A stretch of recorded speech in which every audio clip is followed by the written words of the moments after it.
so much for everybody that you're here. I really appreciate seeing a crowd. It's nice that more than 4 people showed up, so I really like that idea. Usually I'm walking all over the place, but I can't do that tonight. That light is blinding, and I'm kind of constrained up here, so if I start jumping, you'll know it's because it's just my energy that needs to expel. So, I had a couple of jokes that I was going to start off with, but I don't think it's funny anymore. I'll throw it out. I was going to say, when I decided to have a fundraiser for Donald Trump in Oak Park, I never thought there was many people. Is that all right? Not even funny, really. So I thought that I would just sort of give you a little bit of my background. I started off as a special education teacher, became principal of a day treatment center for kids who were sent out of public school because of extreme behavior. Simultaneously, I began to study family therapy because one of the things that I realized is that when I met the families, I understood a lot about the behavior that the kids were demonstrating. And I'm not even being critical. These people are well-intended, but there are a lot of forces operating here. And what I've noticed is that even with the best intentions, often parents keep responding and reacting to their children in the same way that actually wind up encouraging the very behaviors that they're trying to extinguish. So one of the things, I was trying to come up with a number, and I thought this might sound like an exaggeration, but it really isn't. I've had conversations with 10,000 people at least. You're not surprised when you look at me, you know I'm probably old enough that that's possible. But I've been doing this for 40 years. For 40 years I've been talking to people about their lives. For 40 years I've been talking to parents about their relationships with children. I've been invited into their homes for a particular opportunity to see how families function. And as a result, what I want to do tonight is I want to share with you sort of distilled wisdom that has come to me over all these years. So, one of the things that's absolutely clear is that parents are very well intended. I can tell you that my experience is that all parents really do want what's best for their kids. But one of the things that is also very common, that a very common thread that all parents recognize, and how many people here are parents? Yeah, it's a parental crowd. And I'm sure there's a variety of ages. Tonight is going to be a general conversation of a way of thinking differently. So one of the things that when I speak to parents, one of the things that everybody understands now that they're a parent is that old saying, I used to be a great parent till I had my own kids. People really understand that very well. The other thing that parents have shared that's very common is that they never could have prepared for this journey. They might have thought they were prepared for this journey, but once they begin it, they realize, wow, I don't think I could have ever adequately prepared. The other thing that parents really wind up realizing is that when they had children, children are your teachers. That the journey of personal growth, when you become a parent, is so necessary. And for many parents, they continue that growth, and some parents hold back. But one of the things I always say is that when you had children, the slow path to enlightenment was no more an option. You really do have to awaken to... That's a good one, right? Okay. The other thing that all parents I know have, we all have a highlight film of reactions to our children that we do not want on YouTube. We all have that. And so the other thing that's very common to parents, the kind of fear and concern that they're going to screw up their kids. And that's very common. And what I want to talk to you about tonight is a little bit about my practice, but I really do want to be able to offer you a new perspective, a new way of thinking that is absolutely necessary now in our culture. So, generally, my work has become helping parents come up with new strategies and approaches to their kids. Frequently, I am called to see the kids. My kid doesn't get up to go to school, my kid doesn't do homework, my kid is disrespectful. You know, Do you know what I'm talking about? Anybody out there have those experiences? And they want me to see the child. I don't see the child, I see the parents. What my experience has been is that it's helping parents find new ways to respond rather than react to their children, to encourage the very behaviors that they want. So in my model, and I mentioned this last year in my talk, in my model, I see family as the first community. It's the seed of all communities on this earth. Everyone starts off in some form of a family, that first community. So, the other thing that's very clear to me is that all families are a culture unto themselves. I kind of think of myself more as an anthropologist than a therapist. Because what I look at are the rituals that form in families. There's the getting up in the morning ritual. There's the getting out of the house ritual. There's the ritual of coming home from the days of work and school. The dinner rituals, the after dinner rituals, the going to bed rituals. And so one of the things that's very clear to me is that these become habitual patterns. And the thing that I realize and really want to help parents recognize is you guys are the most powerful influence in shaping the culture that is your family. That's the good news. Because you are the ones that can begin to take a look at what are you creating? That's one of the questions to begin to think about. What are you creating? And is it what you want? And how do I want it to be different? These are significant questions, and it's really important to take a look at. Because what I see is that parents will keep using the same strategies over and over and over again that never work, except more frequently and louder. But they don't work. So this is about awakening to that. So what I want tonight, I want you to leave here with a new vision. I want you to leave here ready to take action. This is not a conversation tonight. This is a call for action. This is about awakening to the changes that you want to have in your relationship with your kids. And that you begin to go home and start creating new action. And I'm going to give you some ideas of what that could look like. Insight is overrated. People know what they should do for themselves. People know how to take care of themselves. People know how lousy they feel after they've been reactive with their child. But insight doesn't lead to change. The only thing that leads to change is new action. And I am hoping to compel you to grab something tonight so you could return home and create a new action and start creating a new experience for yourself in relation to your child. And basically, even though I'm focusing on parenting tonight, it's really about all relationships within the family. So, what I would say here now is that I'm making an assumption. I mean, here's a room filled with people who read a title that said, Becoming an Even Better Parent. I even put it up there, you see. Becoming an Even Better Parent. That means, for me, that all of you are thinking that there's some things that you would like to do differently with your relationship with your child. Is that a right assumption, by the way? Yeah, sure. I think this is the feedback zone. Yeah. Okay. So,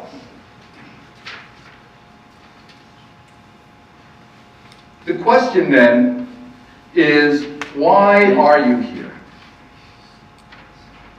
And it's going to be important to begin to explore that for yourself. So what I'm going to ask you to do is to close your eyes if you're comfortable, or a soft gaze to the floor, and take a deep breath. It's been a busy day. You finally got here. And now is the time to let go of the stress of the day and be here now. Focus on your breath.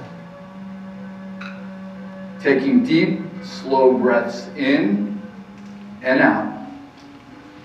You feel relief from tension and stress. The in-breath, there's some self-consciousness, and the out-breath is letting go. Continue to breathe and focus on being here now. Focus your awareness that you are in a large group of people. Everyone is here for the same reason you are. Everyone wants to become an even better parent. We all want to parent differently in some way.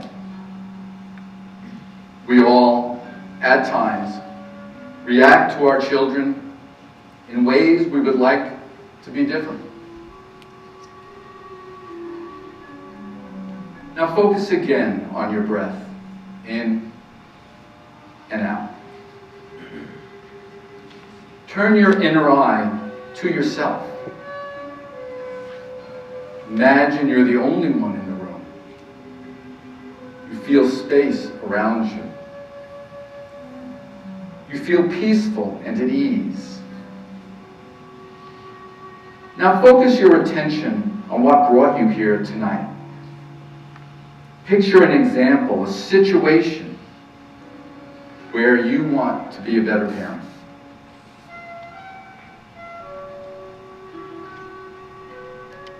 What would be different? Most importantly, how would you be different? Allow yourself to really look at this.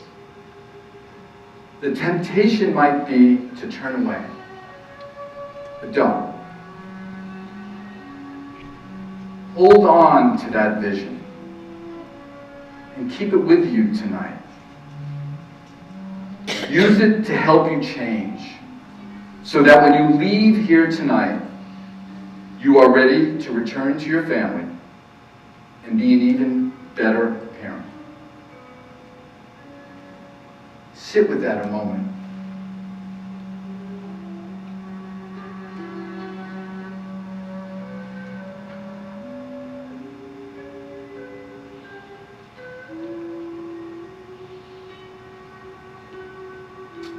When you're ready, bring your attention back to this room. And open your eyes.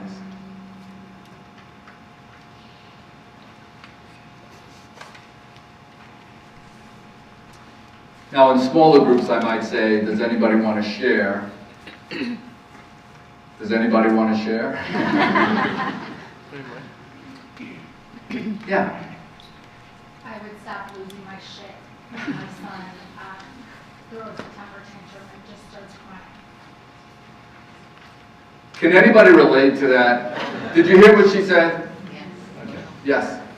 Oh, just relating. You're relating. Same mirror neurons. Yeah, okay. The technical term is losing your shit, and we all know that. Repeat Yeah. what she said. Oh. Can you repeat what she said? I She- said I would like to have a better response to when my son is losing his shit over anything. Yeah. Anything at all. Okay, good. Thank you for being gutsy to put that out there, but everyone could relate to that. Yeah, Barrett. I think I want to be able to let go of timelines, so not be so constricted to, it is time to go to bed, why aren't you listening to me? And be able to say like, okay, you know, just give up a little control in that sense. Sure. Giving up control. That's a good thing because we're going to be talking about control versus influence in a moment.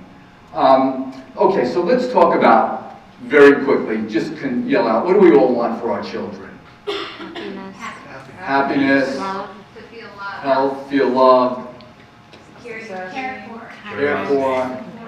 Okay, so these are some of the things that have been spoken to me over and over again by parents, right? Obviously having fulfilling lives, to be loved and cared for, to basically know joy and laughter, to like themselves, to be kind, loving, and compassionate and thoughtful people, that other people don't make them feel badly about themselves, to have meaningful friendships, to have a sense of accomplishment, and to have honesty and integrity, Again, these are all combinations that I've gathered over the years that it's a common thread that seems like all parents want for their children, right? To be able to make decisions that enrich their lives rather than hinder their lives or cause suffering, to find love, right? To be courageous and know the difference between being fearless and reckless.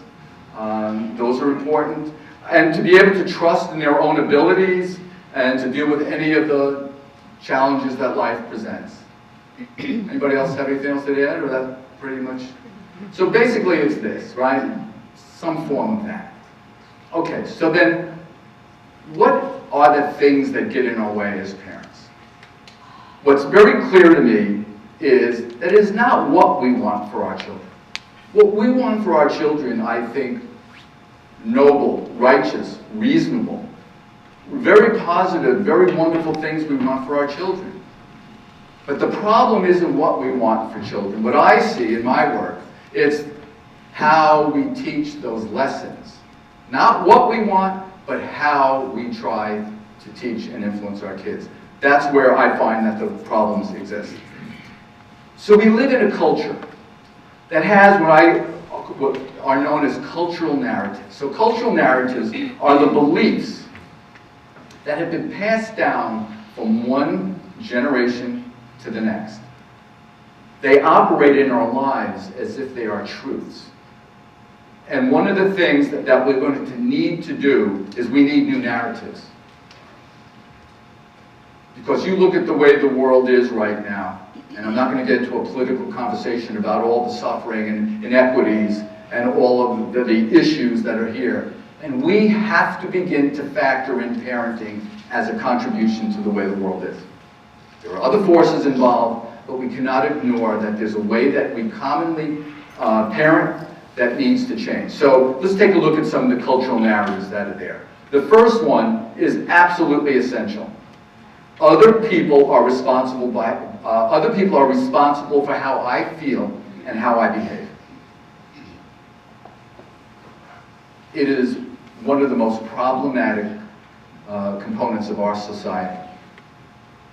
This is going to have to change. And we're going to talk about that. You always hurt the ones you love. People come in, they say, I can handle work, I can handle people in other parts of my life, but we always hurt the ones we love. Okay, I always go, really? Why? I mean, why is that operative? Why is that okay? It's not okay. If I am angry, you will take me seriously. Kids upstairs watching TV, parent calls up, hey, it's time for dinner. Kid says, I'll be right there. 5 minutes go by, parent calls up again. I said, it's dinner, coming. 10, 15 minutes go by. When the parent walks into the room, slams off the TV and says, you get your butt down there now, that child learns that at the first call for dinner, they have 15 more minutes of TV. They are trained to know that when you're angry, they will listen. And we train our children that way. Do people understand that? Recognize that? Yes. Okay. So, the other thing, in terms of changing, because I work with parents who are very tough on themselves, another cultural narrative, I must be unhappy with myself in order to change. Self-deprecating, beat myself up, being very critical for how you reacted to your child, or maybe you want to lose a few pounds. You've got to hate yourself enough to be motivated to change. I always say you're never going to hate yourself enough to love yourself more. It's not going to happen. That's another cultural narrative. Because if I'm not unhappy, why would I change? If I'm not suffering, what would motivate me to change? You need to think about that differently. Okay, these letters stand for anger, blame, shame, intimidation, threat, guilt, age, humiliation, thanks, and even physical pain have all been culturally acceptable ways to influence your children. I mean, people say, I don't want to do that, but we do that. It still exists. Spare the rod, spoil the child. Well, we've become a little bit more correct about that. We're not picking up the strap like so many of my generation had. Get the strap. So, that is something we really need to recognize, that that's where we go to when we are so frustrated. Because back to the first one, because we still blame our children for our behavior. But I'm going to get more on that in a moment. Okay, do as I say, not as I do. Gosh. It really is do as I do. That's what you need to remember. It is do as I do. It is not do as I say. Children are going to do what you do.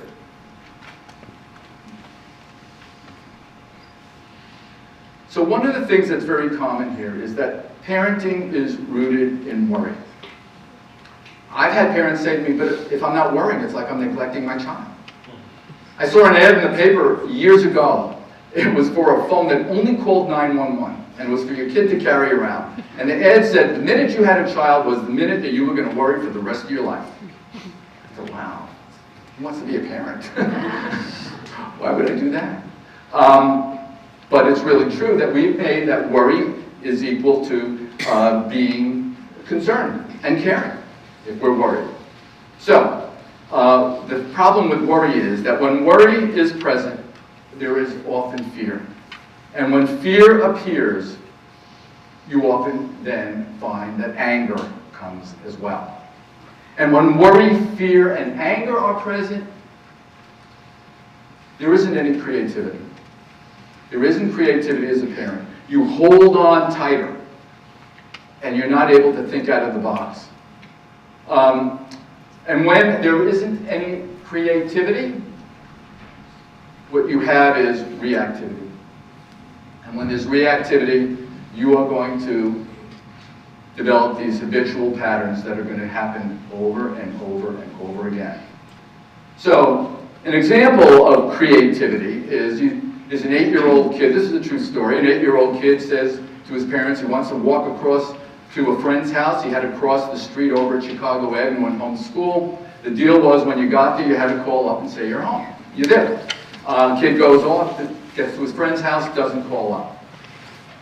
Comes home, parents say you need to call. You said you're going to call, you better call. Goes next time to the house, doesn't call again. So let's talk about reactive. What do you think parents would do if the kid has gone now twice, didn't call? What do you do? Worry. What's that? Worry. Worry. But what do you say to the kid? You're grounded. You're not going. That's reactivity. Because really the question is, so what's the lesson here? So the work with the parent was to say, wow, it sounds like your kid needs more practice learning to be trustworthy. So every day after school, that kid had to go to a different place and practice calling home. And the deal was, you just need about 5 days of practice and then you'll nail it. You really will have developed how to be trustworthy. And that's exactly what happened. That's thinking out of the box. Now someone asked me to tell this story of thinking out of the box, and if you've heard me speak before, you've heard this story. It's the mother that came to me with her 17-year-old son that would not get out of bed to go to school. And she came in and she said to me, I've tried everything.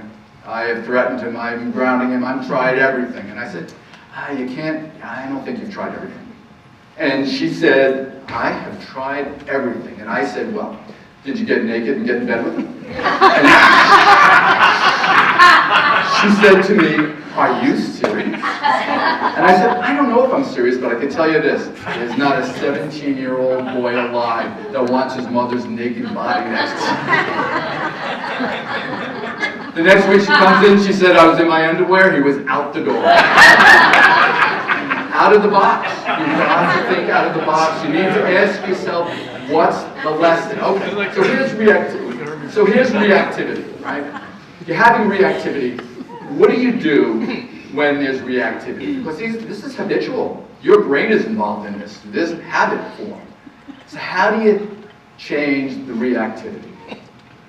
Well, the most important skill, and if there was a drummer here, I would say drum roll. Thanks, Liz. The most important skill that you can learn is the ability to stop. Stop. Throw the emotional circuit breaker. That's a skill. Last year when I had this up on the slide, I played Mr. Rogers singing, what do you do with the mad that you feel? You told me that again. You have to stop. If you stop, you can then make some choices. Okay, so now, we've talked about some of the cultural narratives that get in the way. A lot of the beliefs. And now what I want to do is start going into what conscious parenting and new narratives do we need to create for parenting. Okay. You have to become principle-driven rather than emotionally driven. I've broken it down to two kinds of relationships. Emotionally driven relationships are reactive.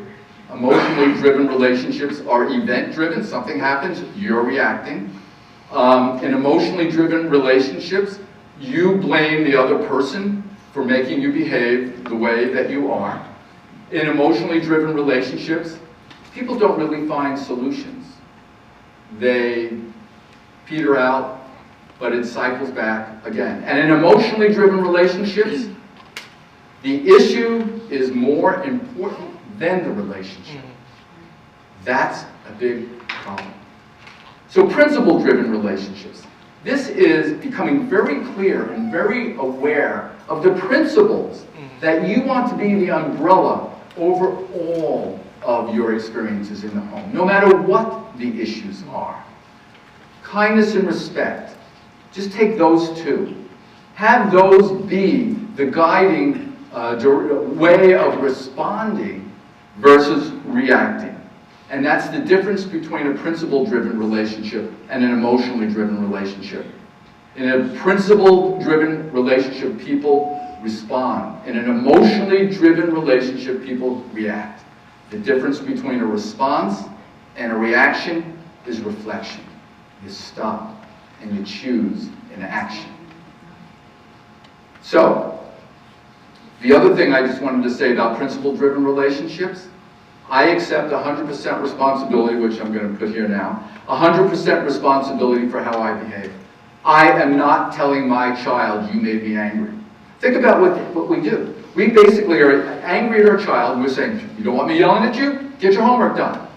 Me yelling at you is not my responsibility, it's your responsibility. You make me this way. How often do we tell our children, you make me angry, you make me sad, you disappoint me, you make me proud, you make me happy? Think about putting a burden on the child to take care of the parent's emotional state. That's a hell of a burden.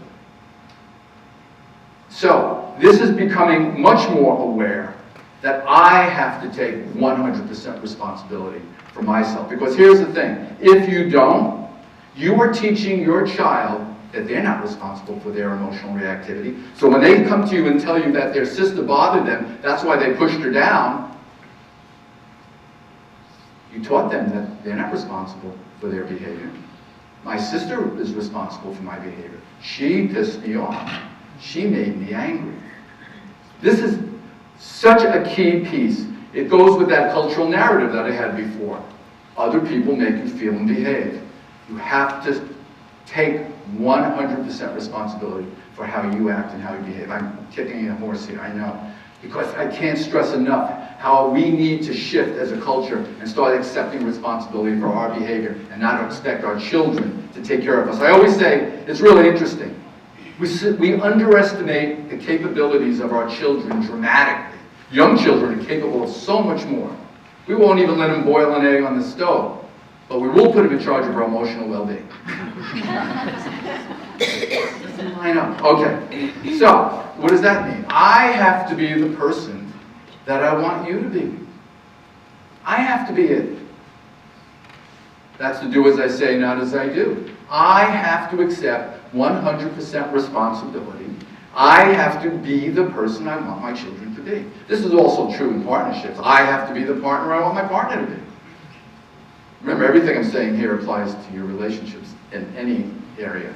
Okay, so one of the things is recognizing children learn by what they experience. They do not learn by what they're told. They learn by what they experience. And one of the things to keep remembering is you are always influencing your child. Always. You either are influencing them consciously or you're influencing them unconsciously.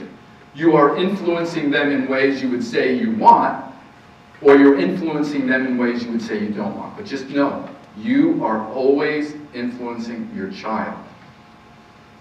Now, taking your child's behavior personally is a big problem. It's a big problem. Now, I learned how to deal with that because I was working with kids that were thrown out of public school. I was working with the most challenging kids. What was I going to do? Take it personally when they pulled me an F&A home? Not really. I would say, I appreciate you telling me that. I thought I was coming across as a really nice guy that cared about you. But if you're saying I'm an F&A hole, I'm clearly not coming across the way I want. What's going on? And kids would talk to me. They would talk to me. I mean, remember, these kids were, special ed, but they were pretty much expelled from school. I'm going to yell at them one more time. You know how many times they've been yelled at? You know how many times you've yelled at your kids? It's not going to work. So, I can't take my children's behavior personally, and I wanted to just read you a quote. Your defining act of love for your child will not be the 2 a.m. feedings, the sleepless night beside him or her in the hospital, or the second job you took to pay for college. Your zenith as a parent will occur in the face of a withering blast of frightening rage from your child and allowing no rage from yourself in response. That is such a key piece to keep in mind. I threw it up here, but reading while I'm reading with a PowerPoint.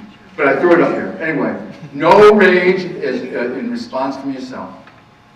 You cannot take your children's behavior personally.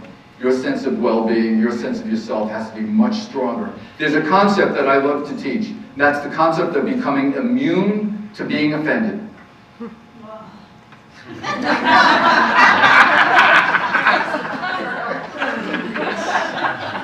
So what did that bring up for you?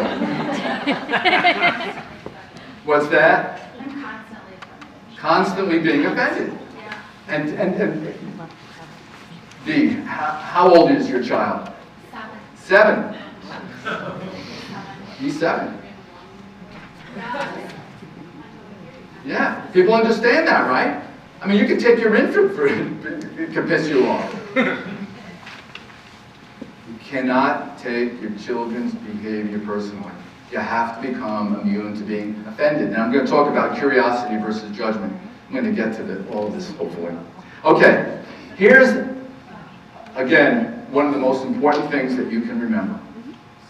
That children's behavior, all of children's behavior, reveals a life lesson they need to learn. And if you keep thinking like that, you start to think, oh, I see that I need to teach my child something about kindness and respect.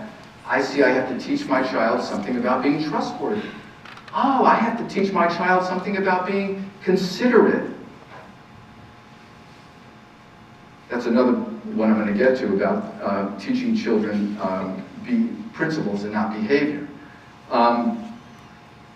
Okay, I'm not sure why we're not working anymore.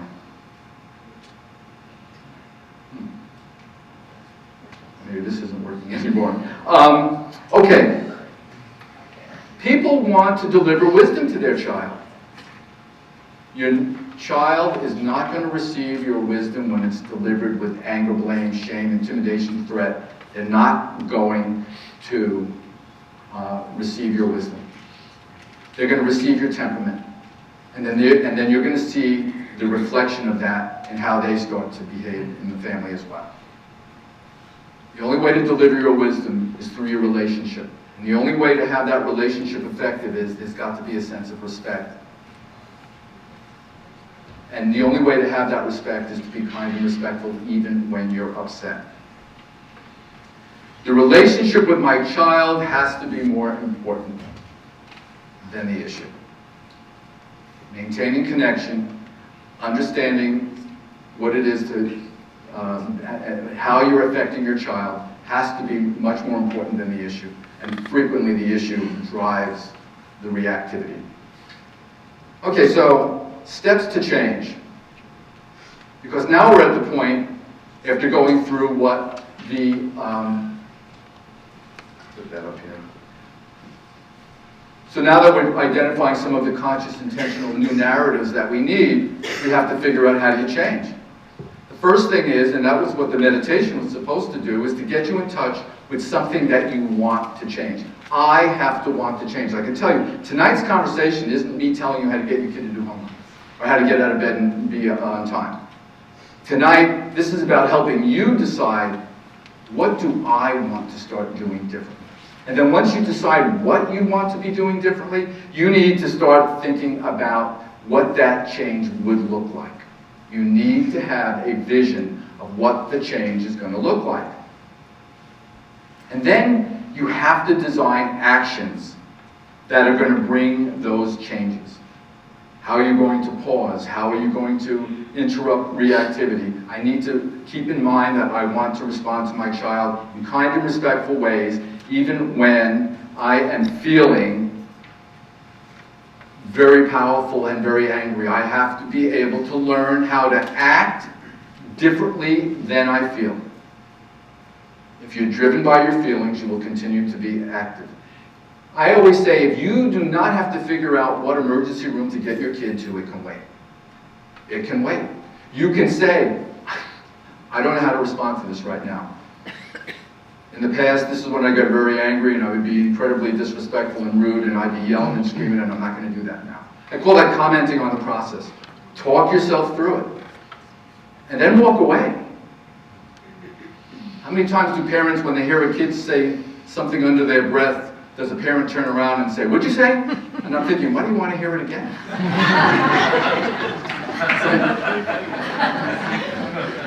Being called a jerk once is enough, right? You could fill in any word you want for jerk, yeah.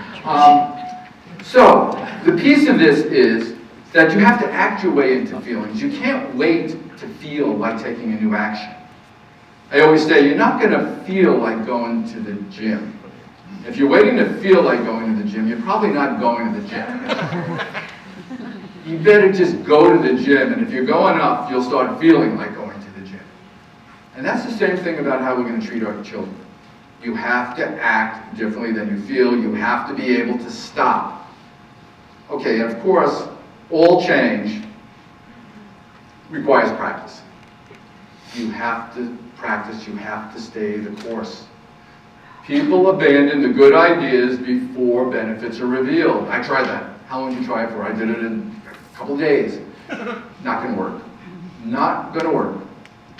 I always say the reason that people abandon good ideas, I said before the benefits are revealed, I always say go to a yard sale. You can always see musical equipment and exercise equipment at a yard sale. People don't stay the course. They don't have the patience to stay the course. You stay the course. Be aware, your child, if you go home tonight and you try something sweet, they're going to look at you like you're nuts. They're not going to change.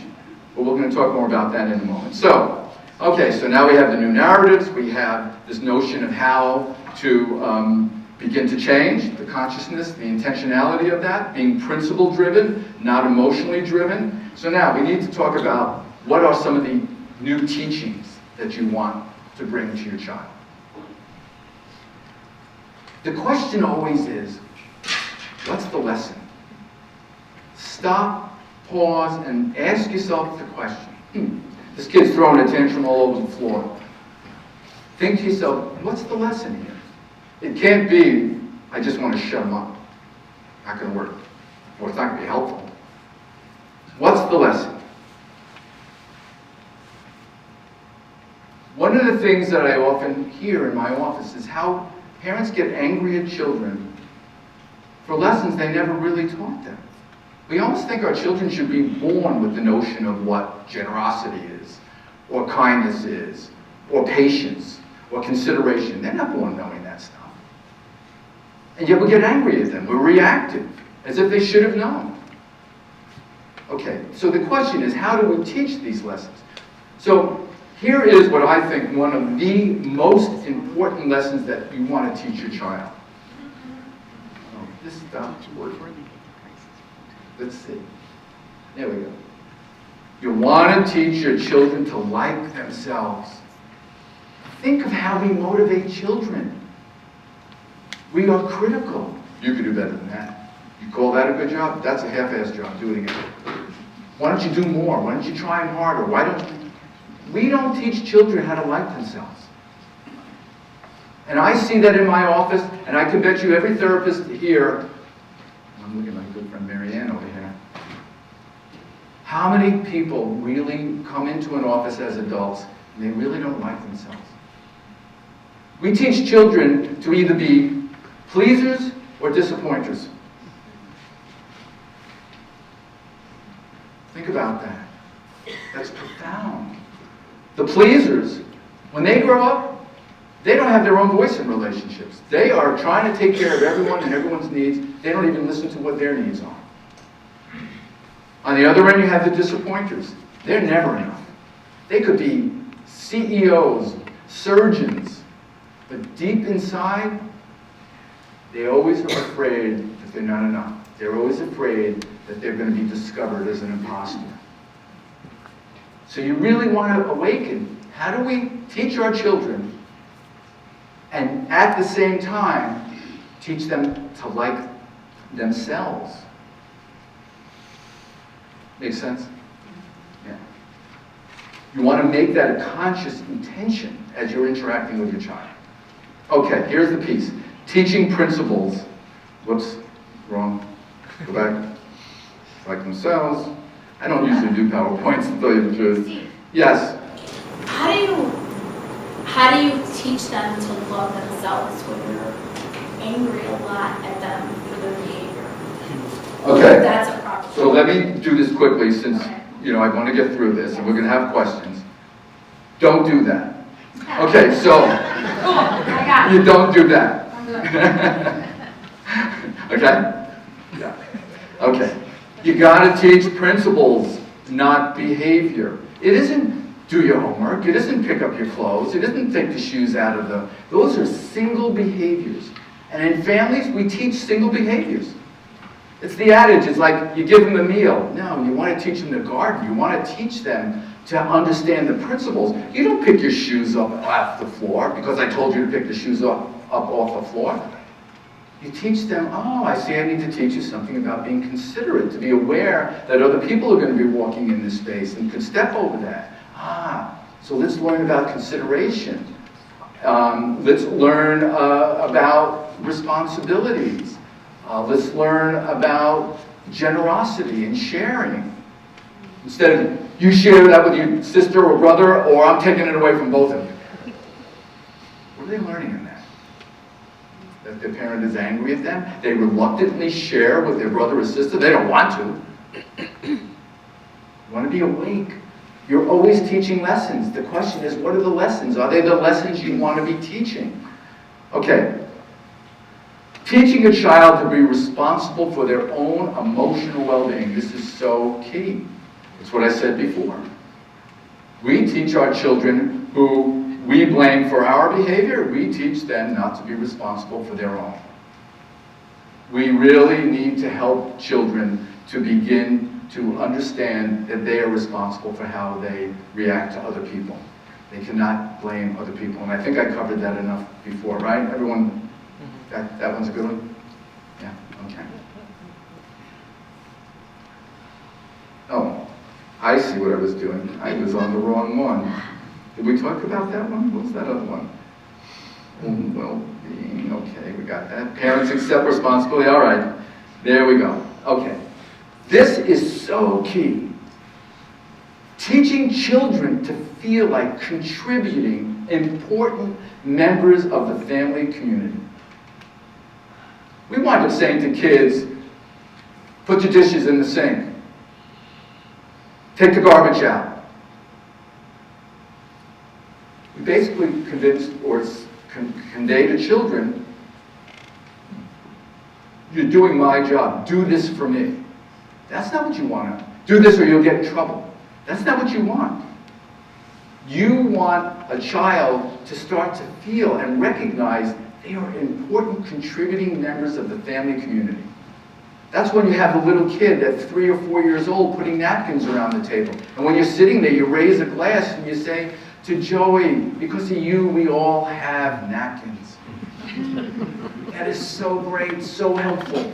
We all benefit from what you do. So you have to construct scenarios so that when the child is setting the table or taking the dishes out, you're celebrating them. You're letting them know how appreciative it is, what it means to live in a community, that we all contribute. We're all valuable. And because of the contributions you make, we all benefit. We don't really teach that very well. We do a lot of commanding and demanding and insisting, right? And then what we wind up doing is, well, I'm going to get to that one. We need to make sure that we're using language that expresses appreciation and gratitude in the family. Consciously, intentionally, deliberately, catching your kids doing things right. Very, very, very, very important. Okay, so, children are capable. We have to teach our children that they are capable of solving their own problems. One of the things is, and to begin to trust in their own abilities. Because one of the things that we do is we continually rescue children from their feelings. We don't want our kids to suffer. We don't want our kids to be unhappy. We don't want our kids to feel badly. We don't want them to be disappointed. We don't want them to have any pain. We have to stop rescuing our children. You're missing an opportunity to teach them to discover their own inner voice, their own inner ability and capabilities to solve their own problems. We miss those opportunities because we immediately leap in and we start making suggestions. Instead of saying, well, what have you thought about? I don't care if that little kid says, well, that so-and-so hurt me on the playground. And I say, oh, so how do you think you might want to handle that? Well, I'm going to go burn down their house. And I'm going to say, okay, let's look at that.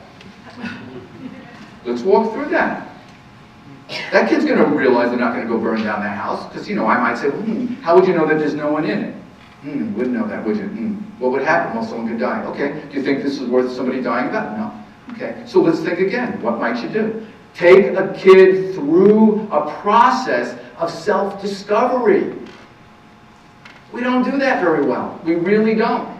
Well, maybe you all do, but we don't. Not the people that I work with. We have to be able to harness a child's own inner wisdom. Kids are so much more capable of solving problems. But once you start solving the problems, you have taught them that they aren't capable. That's what you're teaching them. And they will continue to look and become dependent on you. So you have to stop rescuing them and protecting them. See it as an opportunity to help them discover their own inner strength and their own inner voice so that they're going to be able to address any of the challenges in their life, and they're going to begin to trust and believe in themselves. You have to be patient. Don't leap in. I know I'm beating that one to death too, but that is so important. Okay. You want to allow your child to have the consequences of their choices. I mean, right away, the kid is oversleeping. Oh, he's got to go to school. We've got to wake him up. We've got to get him out of the house. I mean, do you? I remember working with parents, their kid wouldn't get dressed to go to school. And I said, so why do they have to get dressed? Well, they can't go in their pajamas. And I said, why not? I mean, one of the consequences of their choices of not getting dressed is they take a bag and a backpack, they go to school, and they got to get dressed in the principal's office or in the nurse's office. I can guarantee you a kid is not going to want to do that very much. And then if a kid, and then if a kid forgets that they had a music lesson, that child has to call the teacher, apologize, and figure out a way to pay that teacher for missing the lesson. You have to teach children that there are consequences of their choices. And so I always talk about using choice language. When you chose to ignore the responsibility of getting out of school, you also chose to have a detention at school. Or if you're rude and disrespectful to me, when you chose to be rude and disrespectful to me, just understand you chose to forfeit my generosity. That ride, I don't give rides to people. I'm not generous with people who are rude and disrespectful to me. So, maybe tomorrow you'll find a kinder and more respectful way to ask me, and tomorrow I might be more willing to be generous. We have to begin to help children see the choices that they're making and the consequences of those choices. And one of the things to keep in mind that we have to allow them to be able to reflect on their mistakes so that they begin to learn the life lessons that they need to learn. Waking a kid up every morning, and I'm going to talk about being much more responsible for their own successes. But one of the things that's very important is learning the difference between a punishment and a consequence. Punishments are designed to cause emotional or physical pain to a child. You piss me off, I'm going to piss you off. Give me that phone. Consequences are designed to teach life lessons. Punishments are when a kid goes to bed and thinks, I hate my parents. Consequences, a kid goes to bed and thinks, why did I do that? Why did I do that?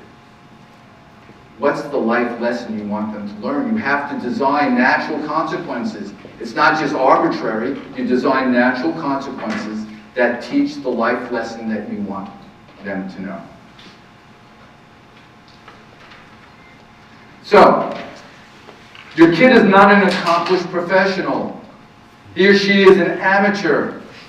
If you want the thrill of watching someone develop into a fine human being while screwing up a lot, become a parent. That's them. Become a parent. Okay, this is key. You have to allow your child to become responsible for their own successes. Parents teach children over and over again that the parent is more interested in the child's success than the child gets taught to be involved in their own success.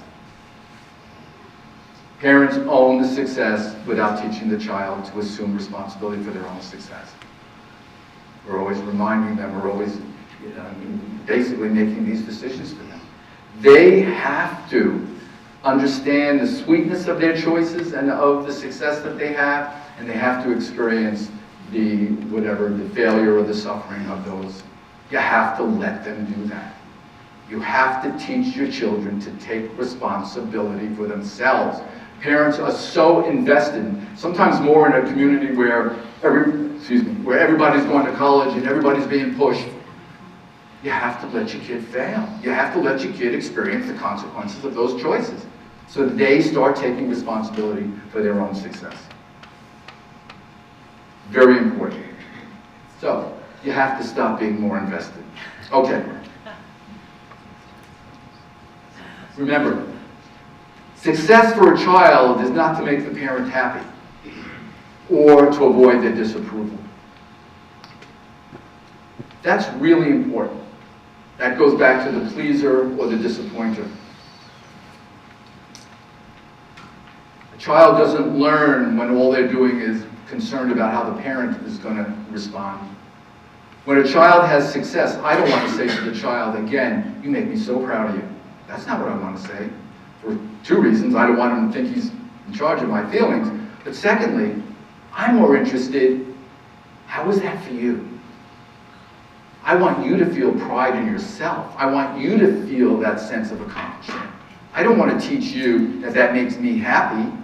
I want you to develop that inner feeling of success, that sweetness of success. And if you fail, I want you to celebrate you tried. Or let's take a look at what are the choices you made that didn't bring about what you wanted. It's all a learning. It's all an opportunity to have a life lesson. Okay. High maintenance parenting, low maintenance parenting. For me, it's pretty self-explanatory. High maintenance parenting, keep making all the decisions for your child, keep being responsible for everything that they do. Make sure that they're not responsible for anything. And you're going to have a high maintenance kid. You're going to be waking that kid up every day to go to school.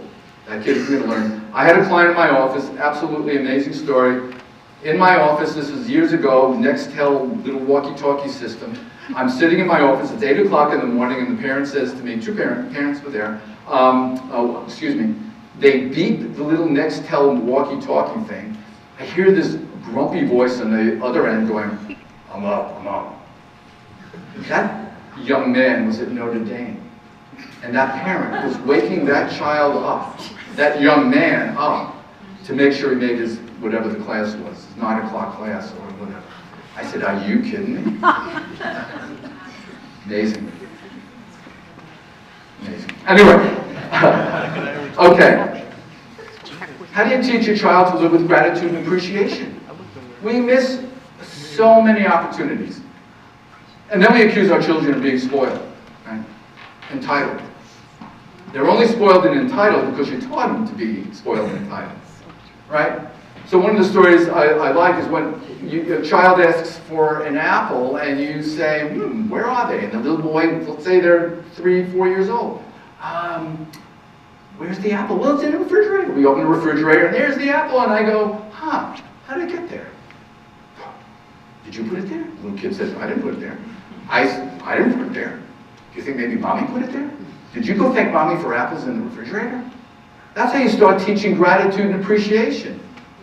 When there's a meal that's cooked, how do you express gratitude and appreciation? How do you take your child shopping so they get the experience of, number one, how much money it costs to feed a family? Not only that, how do you make them participate? Hey, you get the bananas.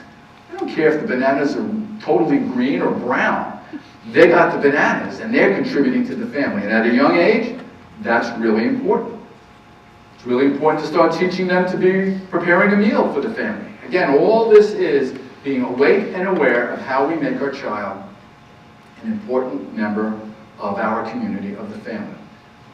I always call it the art of living together. And that's very, very, very important. Okay, so this, of course, is what I've been saying is we need to be conscious and aware of how and where we focus our kids' attention. I mean, leaving the water running, how would a kid know that there is a water shortage, that that's not good for the environment? How's a kid going to understand about leaving lights on and electricity, just yelling at them and telling them to shut the lights off? I mean, how do we bring our kids' attention to the discrepancies in our culture, to the people who are less fortunate? How do we help them become aware of how fortunate they are?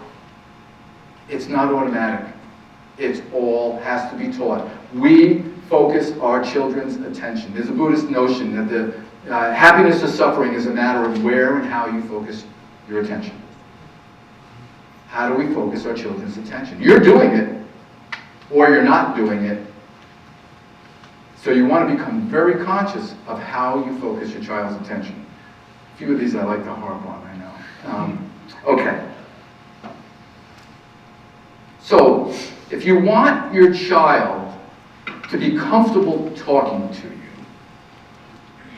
because what's the classic? Kid comes home from school, how'd school go? Good.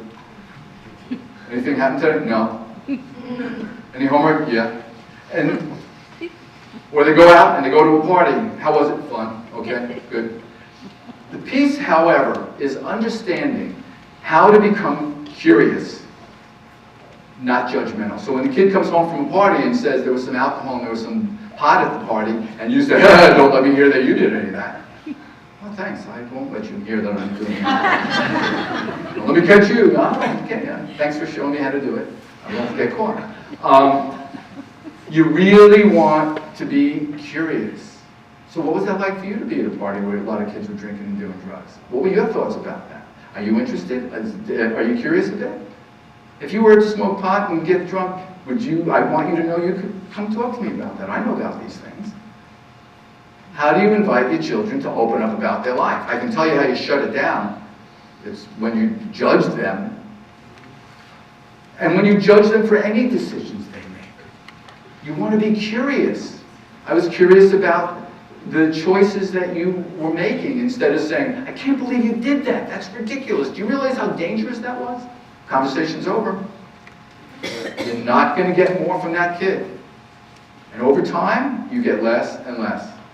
You want your child to see you as someone who can respect them, can encourage them, can help them to sort through the amazing choices, challenges, forces that are operating on people in our culture today. You want to be inviting. You want to allow that to happen. And so you have to put your fear at the door, and you have to bring curiosity into the room. That's the only way. So, I was saying before that all systems resist change. All systems resist change. You have to be aware of that. You have to stay the course.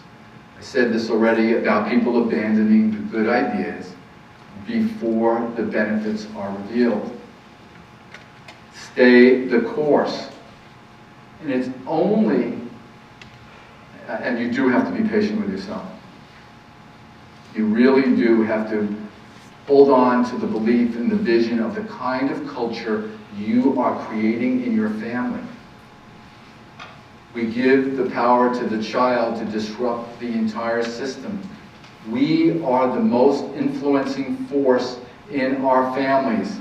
We have to be what we want our children to be.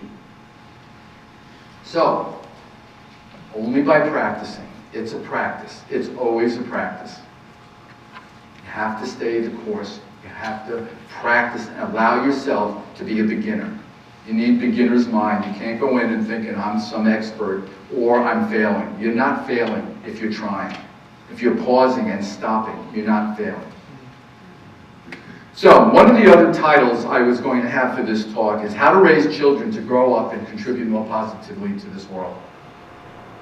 We really have to recognize that when you became parents, you took on one of the most powerful political actions that you could ever engage in. I always say to parents, you're not just parenting your child, you're parenting your grandchild, you're parenting your great-grandchild. It's generational.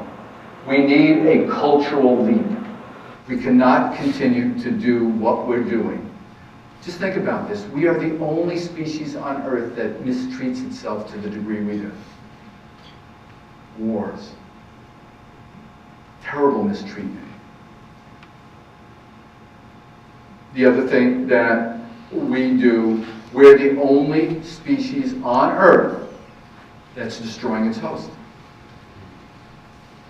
Although I saw George Carlin in about 1970, he came to my college, and he came out and he goes, you environmentalists, it's so full of yourself, we're going to destroy the Earth. There's been like ice ages and volcanic eruptions, tidal waves. We're not going to destroy the Earth. The Earth's going to burp, and we're going to be gone. A few million years go by, it'll clean itself up, but we're not going to destroy the Earth. We are hurting ourselves right now. This isn't a political conversation. This is what's happening. I mean, I love snow on Halloween. Anyway, 9 degrees weather before it's Thanksgiving. Okay. We have to become aware. We play a role in the world, the mistrust, the lack of sensitivity to others. We play a role with this fear of the other. We have to expose our children to other people, to other cultures. We need to help them because we do need a cultural leap. And it's going to take generations. But, you know, I used to say that when I would work with families, I would be working towards world peace one family at a time. So we have a few more than one here. So just think if you go out of here and you start affecting your children, will affect their children. If you start spreading the word, things will change. Things will change. But it's up to us. So the take home of this, Mommy needs to get mad at you in a weird, calm voice now.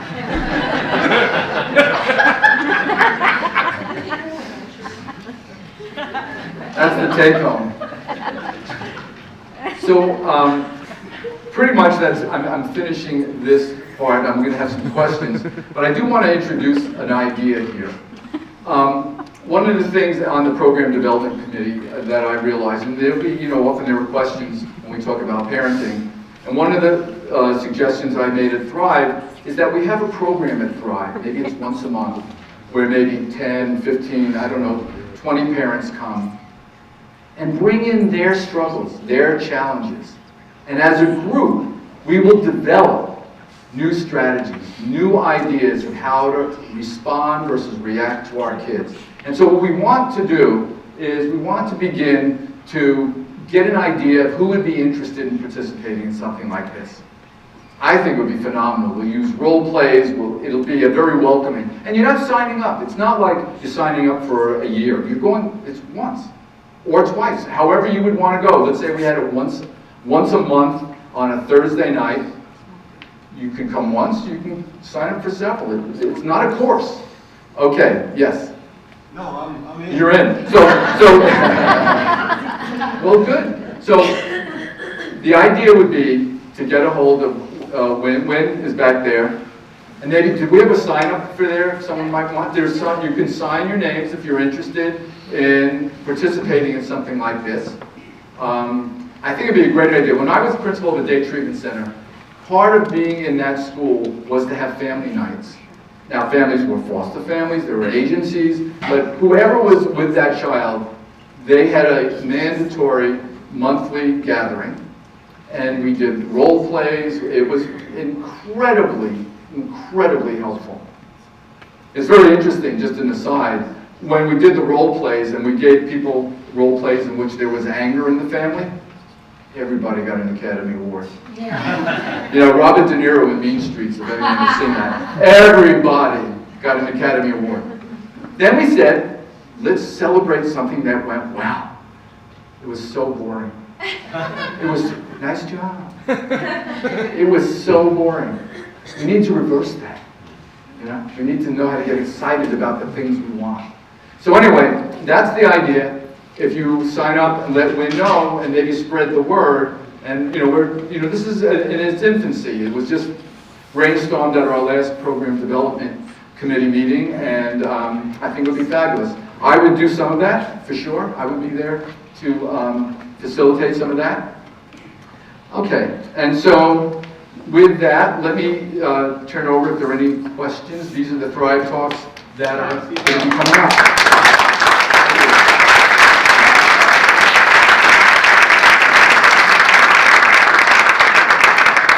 Any questions? Anybody want to throw something out?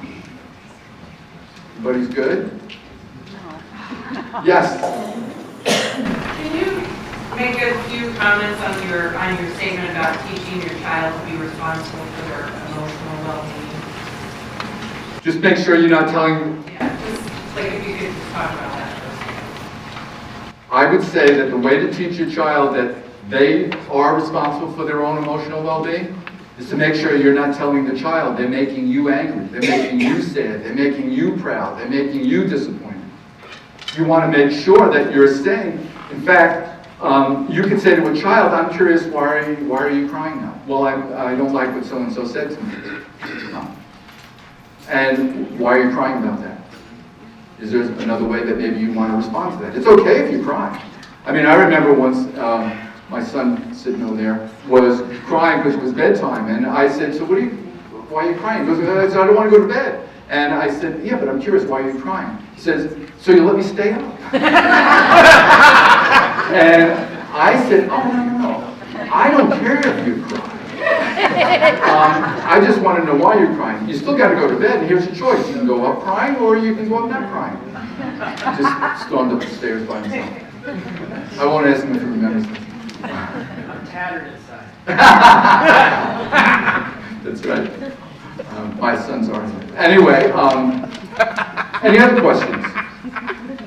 Margaret, you mentioned like stop rescuing over protecting. Yes. And what about if your child is like 4 years old? What about if your child's 4 years old? So then I want to say like, hey, maybe you shouldn't, touch my son like that on the playground. Remember, I'm a teacher, so. Yeah. Well, I might ask the child, so you don't like this person pushing you? How might you handle it? I would help that kid get to the point of saying, well, maybe you want to say to the child, I don't like when you push me. I mean, I don't want to take adult advice out of the formula, but it's not the first go-to.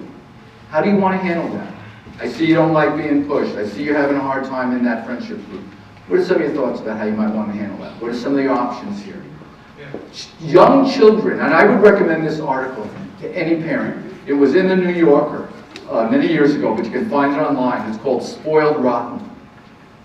Children at a young age are capable of so much more than we allow them to express. They really, really are. But that's what I would do, Margaret. I would say, so what do you think about that? How might you want to approach that? What might you want to say to that child? I want to empower the child to find a voice in themselves. Maybe at some point I'm going to give some hints and some coaching, especially to a 4-year-old. Right. But then I'm going to say, I love the way you were trying and thinking and trying to find that answer. I'm going to encourage that. Yeah. You don't want to beat up the other child. What's that? You have to beat up the other child. Well, of course, you kick the other child when the kid is looking. Yes.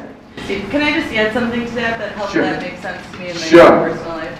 So I think that's a struggle for me because when we rescue our kids from their feelings, what we're actually doing is trying to rescue ourselves from how we feel when we witness them. True. So, like, it's not actually that Yeah.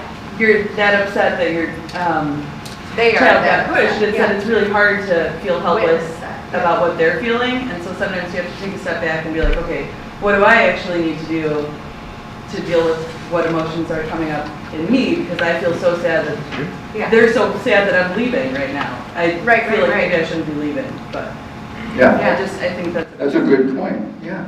It's that way about letting your children take responsibility for their own success. You're going to have to let them fail. You're going to have to let them experience that. Dave. What about when you have two parents that are not together and the child is one way with one parent, completely another way with another parent, and to the point where they don't want you to tell the other parent what they were doing because they're so upset and they know they didn't do a good job today, so don't tell daddy, that I had a bad day. Right. But you really, when talking to the other parent, you have the same expectations for each other, Yeah. for the child, Yeah. but they're still saying like, yeah, whatever, they're more afraid of him. Yeah. Well, first of all, I try to get those parents in to help them understand that if you couldn't give your kids the good marriage, you better give them the good divorce, and you better not put that child into divided loyalty and feel that they can't have a consistency of how they're being dealt with. I mean, that's a big problem. Parents who are divorced and have very different expectations, particularly with a young child, are going to have problems. They're going to have problems with that. I mean, obviously, it's beyond the scope of tonight, but I would be absolutely encouraging both parents to come in order to understand the impact that that's going to have on that child. And it will have a terrible impact on that child. Terry? Yeah, I thought one of the most interesting things you brought up was the difference between disappointers and pleasers. And you made it sound like they were mutually exclusive. I think I got a little bit of both. But could you explain the difference in how that phenomenon gets formed? Well, first of all, I think you're right that one, I'm giving these absolutes. You're either a disappointer or a pleaser, just to illustrate the extremes. But the disappointer is the kid brings home a B and you say, couldn't you do better? The kid is practicing their piano and you go, it's not sounding too good, you need to play a little bit more. The disappointer is when they cleaned up the kitchen and the parent says, you missed a spot. There are all these ways that you keep reflecting that they're not enough. I mean, those are, they seem very basic. And I mean, there are certainly giant examples, but it's never enough. And, the pleaser is basically avoiding any of the wrath or criticisms of their parents and trying to do everything to make sure that nobody's angry with me. And that becomes very problematic too. Avoiding the disapproval of the parent can turn into a sort of a terrible dynamic for somebody. Always looking to please. Yeah. Please. So what about if your child is, like, you know that he can do so much more, so he's super bright, super talented, super short on motivation. So he can get straight A's. And has often, until right now, really steady C's. So I don't want to raise this point. Okay. So I would ask him, how do you like the C's? See, just remember. He could care less. Right, but remember, he has, and I don't know this, But he may have already picked up that the parents' desire for him to get A's is there. And the way that he demonstrates his independence and power in that relationship is to say, I don't care. He's very big on control. Right, okay, so, we do this all the time. We set up power struggles with our children. We claim what success is. Just ask a kid in school, don't you want to do better in school? No, I'm fine. No. Don't you care about this? No. That is when the parent claims success as their issue, the child doesn't get to claim it for themselves. And if you're into adolescence, developmentally, they're already distancing and identifying themselves individuating from the parents. The only way they demonstrate their independence and power is to not care. So as a parent, what do you do with that? Change. You basically help them to say, I got to apologize to you. I have been so much more determined and so much more invested in your success. I haven't taught you to be invested in your own success. I got to turn it over to you now. And then, of course, the kid's going to fail because systems resist change. And you have to say, are you making these choices? These choices will either benefit you and offer you options in your life, like a college or some other thing, or these choices are going to come back to bite you on the butt, but these are your choices. I got to let go of caring more about your success than you do. That's exactly where I'm at right now. Yeah. This semester, and so it's about to end, and then we're deciding what would happen. Right. Okay, I know we're getting near the end. Yes, hey. I just wanted to add to that. I'm a grandparent now, but I've raised 3 kids, and I had a child who was always being rescued. Always being what? Always being rescued, and Rescued, put in that yeah. category as far as from being sensitive, from being bullied, from being emotionally whatever. Yeah. So we learned to rescue him, Uh-huh. and then I noticed that my other 2 children were doing the same thing Sure. for him, Right. and now he's estranged from the family. Yeah. So it's like I did a disservice by rescuing him all the time and teaching my children how to rescue him all the time. Right. So I think it's important for young parents to know that Sure. if you have one troubled child, Right. you need to somehow give attention equally, I guess. I don't know how you do well, that. Obviously, we're near an end here, and that's why I'm thinking this program that we're trying to create a Thrive is going to be great. I have great hopes for it. All we need are people like you who want to come. We need your support. The thing, I know we are coming to an end here. I just want to say, Thrive is a gem in this community. It is our community mental health. We are always trying to do better at Thrive. And we need support. We need financial support. We need ideas and input. These talks, think of ideas that you might want us to present. We really want to bring to the community issues that are of importance to you.